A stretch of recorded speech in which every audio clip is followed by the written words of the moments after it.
Namaste. Welcome to DNN. Arvind is reading today's main news. విలేకరిపై దాడి కలకలం, నిందితులపై కఠిన చర్యల డిమాండ్. అనంతపురంలో అవినీతి అంశాలపై వార్తలు రాసిన విలేకరి లక్ష్మీనారాయణపై జరిగిన దాడి జర్నలిస్టు వర్గాల్లో తీవ్ర ఆగ్రహాన్ని రేపింది. స్థానిక శ్రీ గీతం జూనియర్ కళాశాలలో జరుగుతున్న అక్రమాలపై వరుస కథనాలు ప్రచురించిన నేపథ్యంలో శనివారం కొందరు గుర్తు తెలియని వ్యక్తులు ఆయన ఇంటికి వెళ్లి దాడి చేసి బెదిరింపులకు పాల్పడ్డారని సమాచారం. కుటుంబ సభ్యులను భయభ్రాంతులకు గురిచేసి అవమానకరంగా ప్రవర్తించినట్లు ఆరోపణలు వెల్లువెత్తుతున్నాయి. ఈ ఘటనను సీనియర్ జర్నలిస్టులు, పత్రికా ప్రతినిధులు తీవ్రంగా ఖండించారు. వార్తా అభ్యంతరాలు ఉంటే చట్టపరమైన మార్గాలు అనుసరించాల్సిందిగా, ఇలాంటి దాడులు పత్రికా స్వేచ్ఛపై దాడిగా భావించాల్సిందేనని పేర్కొన్నారు.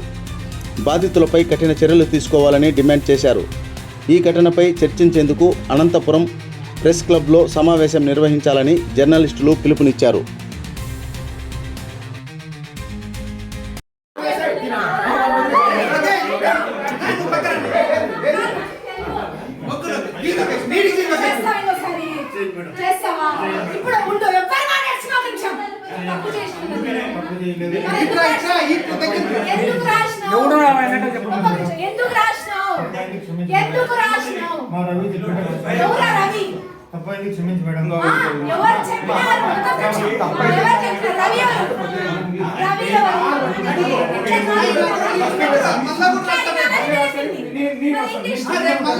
స్టాప్ చేయాలా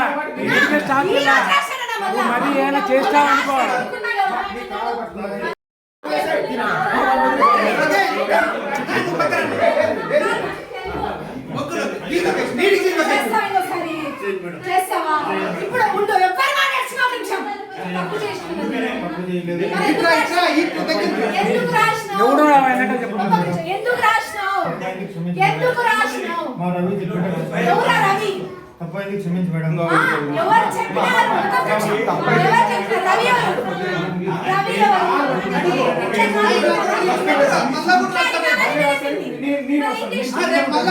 స్టాప్ చేయాలా